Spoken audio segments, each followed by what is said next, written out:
Let us start with the second chapter of civics of 8th standard, that is understanding secularism. Now, suppose you are an Indian, you are a Hindu and you are going to USA. You want a rented house in USA. But most of the people in USA are Christians. They are reluctant to rent you a house because you are a Hindu.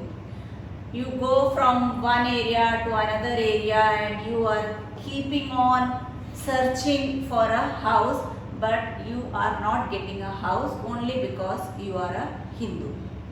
Ultimately, you feel frustrated, you feel you have lost your dignity, and you think you are not treated equally by the people of USA. If you go to police and complain about these people, about the discrimination that they are doing with you, will the police listen to you? No, of course not. Why? Because USA is basically a Christian country. The official language of, official religion of USA is Christianity. The police will say, if you are not able to find out any house here and the people are not ready to lend you house, you please go back to India, but they will not support you. Same is the case with Saudi Arabia. Saudi Arabia is having Islam as its official religion. State religion is Islam. There a Hindu is not allowed to practice his own religion. He is not allowed to make temples. He cannot worship his Hindu god in public places because Saudi Arabia gives importance to only one religion, and that is Islam. They are not ready to incorporate any other religion in their country. In Germany, when Hitler was ruling, he undermined the Jewish religion. The Jews were killed in large number in Germany. That means Germany did not give importance to Jews. They hated the Jews. But if you go to Israel, Israel is basically a Jewish country. The official religion of Israel is Jewish religion, and they are taking revenge from the Muslims and the Christians, and they are not giving any power to Muslims and Christians in their own country because Jewish is their religion. But is the case same in India? These people have discriminated against those people who do not belong to their religion. But does India do so? No, of course not.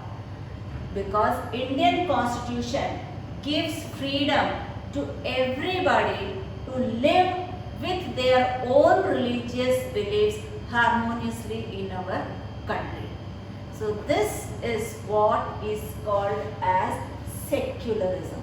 Secularism means when all the people live in harmony, all religious people live in harmony with each other, and the state, there is no state religion, there is separation of religion from the state.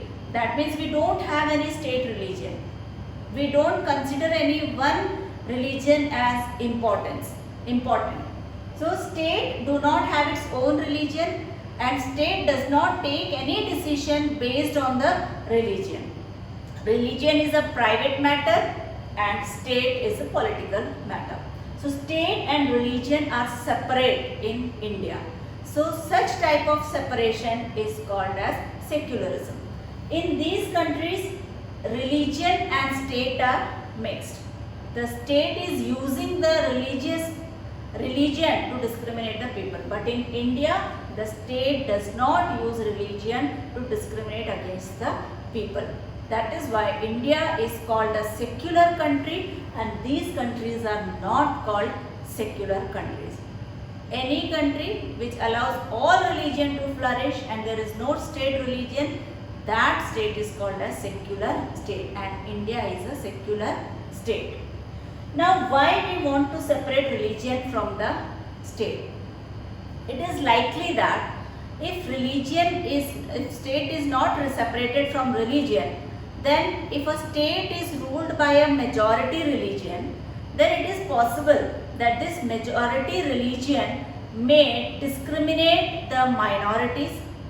They will violate the rights of the minorities. They will not allow the minorities to follow their language, culture, religion, and the life of the minorities will be miserable in our country if we also follow majority rule. So that is why we are not doing it, because we want everybody to live harmoniously.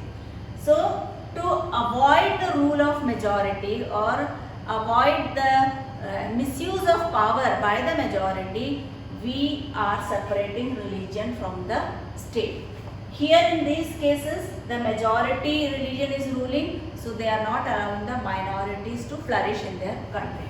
This is one reason why we are separating religion from the state. Another reason why we want to separate religion and state is that every person has the right to exit from his religion and have the right to interpret his own religion. Let me explain you with one example. Suppose in Hinduism untouchability is followed, that all of you know. It was followed more in previous days, now it is less, but still untouchability is followed in India. If you as a human being do not like to follow untouchability and you resist it, you oppose untouchability. So this is possible only if Hinduism is not a state religion. Suppose if Hinduism is the state religion and all the upper caste Hindus will have power in their hand, they will never allow untouchability to be abolished. They want untouchability to be continued. But if state is not under following any religion, then untouchability will not be followed, because Hinduism is not the state religion and the state will find untouchability as against humanism, whether it may be of any religion. So they will surely abolish untouchability. So untouchability can be abolished only if Hinduism is not the state religion. Similarly, there are some bad practices in many other religions also. So they will continue that bad practices if their religion becomes the state religion. So to avoid discrimination with the lower caste or a separate community or minority, separation of religion and state is very necessary. Now let us say, what is Indian secularism? Of course, India is following secularism. India is a secular state. So what is Indian secularism? So to explain what is Indian secularism, we have three solid points. One is, one religious community does not dominate another. In India, we are following such system where all communities live in harmony with each other and no one community dominates the other community. Some members do not dominate other members of the same religious community. Here I have just now given you the example of Hindus, where Hindus are upper caste Hindus also and lower caste Hindus also. The lower caste are called as Shudras or Dalits. So it is possible that the lower caste is discriminated by the upper caste. That means the same religious community may distinguish among the upper caste and lower caste. But this is not done in Indian secularism, and Indian secularism says that some members do not dominate other members of the same community. Then the third point is, state does not enforce any particular religion nor take away the religious freedom. We do not want any religion to be practiced by the state. So state does not give importance to any religion, any particular religion. The state does not enforce any religion on the people, as is done in Saudi Arabia where Islam is imposed, in Israel where Jewish religion is imposed. Here we does not enforce any particular religion over the people and nor take away the religious freedom.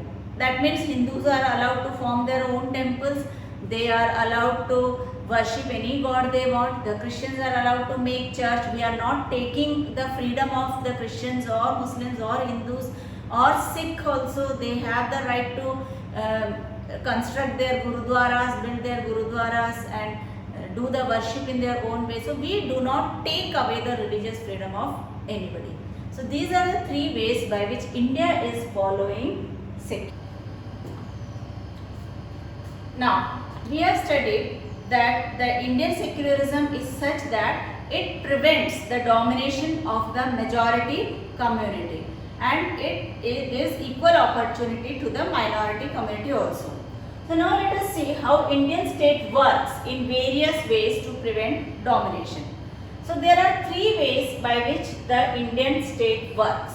First is distancing itself. Distancing itself means the state keeps a distance from the religion. That means in the government offices there is no religious practices followed. In the law courts, that means which is a government institution, there no religious practices are followed. In the government schools, in police stations, which are all government organizations, no religious practices are followed. They do not keep any picture or photo of any religious personality. They do not follow any religious festivals, no celebration related to religion, and does not keep any symbol of anything which is religious. That means all the government institutions like police station, law courts, schools, all these are free from religion. So looking at a government school or a government police station, you cannot find out whether this country is having any one religion as a state religion. So these places are kept away from religious things. That is what we call as distancing itself from the religion. They do not follow any religious festivals in the school also. In the government schools, any religious festival is declared as holiday, but they do not celebrate it in school. Because if one religion, because in India so many religious people are there and so many festivals are also celebrated. If they celebrate one particular festival and they are not able to celebrate the festival of any other religion, so that creates discrimination. So instead of celebrating anything in the school, they give it as holiday, and it is up to the people. If they want to celebrate, they can celebrate at home. So this is called distancing itself from the religion. The second way in which this Indian state works in various ways to prevent domination is by the strategy of non-interference. That means every religion might have their own customs, systems which they want to follow. And the Indian constitution or the Indian government does not always want to interfere in their religious matter. So, for example, in the Sikh, it is necessary to wear pagdi, and this is part of their religion, part of their culture. But there is a traffic rule that everybody has to wear helmet. But a Sikh person who is wearing pagdi cannot wear helmet. So helmet is just to protect the head. If pagdi can protect the head, what is the need for helmet? So here the government has given relaxation to the Sikh that they are free not to wear helmet because they are already wearing pagdi. So here the government is giving some concession to the religious people if it hurts the religious sentiment of the people. So if they wear helmet instead of pagdi, they have to remove pagdi, and that will hurt their religious sentiments. So the Indian government do not want to hurt the religious sentiments of anybody, so they have given concession to the Sikhs not to wear the helmet. So that means they are not interfering in the religious affairs of the Sikh. Similarly, there are many other examples which shows that they do not interfere in the religious matters. Now the third policy is the strategy of intervention. The difference between interference and intervention. Interference means unnecessarily poking in their head into something is called as interference. But intervening means when there is necessity to go inside that or interfere in that, it becomes necessary, then it is called as intervention. So India follows a policy of intervention. That means, as I have already given you the example of Hinduism, where upper caste Hindus discriminate with the lower caste Hindus. That is, the untouchables are not allowed to enter the temples. They are they are forced to do some activities which is against their dignity, which they do not like, and so much of discrimination is faced by the untouchables. So in this case, the government is forced to enter into the religion because they want to stop untouchability. Untouchability is an inhuman practice. So if a religion is following any inhuman practice, then the government is forced to enter it and remove it. So sometimes it becomes necessary for the state to interfere in the religious matter so that equality can be attained. Similarly, in some religion, equal property division is not given to boys and girls or male and female. In that case, who will protect the rights of the female? The religion is not going to protect it, because religion wants that the female should not be given share in the property. So here it is necessary for the Indian government to enter into the religion and give equal right to the women also in property. So sometimes when necessary, it interferes in the religious affair also. So these are the three ways in which the Indian state works to prevent domination. To stop domination of any one community, they have followed the policy of distancing, and to prevent the domination of any one community, they have followed the strategy of non-interference, and here by the intervention also they are preventing the domination of certain community. Now this strategy of intervention is not only in the form of interfering to cancel something, but also interference is to support something. In India, every religion has the freedom to have their own educational institutions. Sometimes the government also gives support to these religion to set up their educational institutions. So that is to set up their schools, and that is a kind of interfering in the religion. But if they are giving support to one religion, naturally they will give support to other religions also. Now, how is Indian secularism different from other countries? In the beginning of the chapter, I give you the example that if you go to USA and you are denied a house, the police will not stop the people. But that is just one example. Here, let us see how the USA's secularism is different from Indian secularism. There are so many countries who are following secularism, but all of them do not follow the secularism in the same way in which India is following. In USA, the legislature cannot declare any religion as state religion, and they follow the policy of strict non-interference. Whatever happens in religion, the USA government never interferes in the religious matter because they are following a strict separation. In India, we are not following strict separation between religion and state. Of course, religion and state are different, but we are not doing strict separation. In strict separation, not at all interference. But here in India, we are interfering in the religious affairs if necessary. Like we have seen here the example of untouchability. There it was necessary for the government to interfere in the religion to stop inhuman practices. So that is why in India strict separation is not followed. Wherever necessary, we are interfering in the religious affairs. While in USA and in many other secular countries, there is strict separation between religion and state. So this is all about this chapter, secularism. So the basic idea of secularism is separation of religion from the state. Thank you.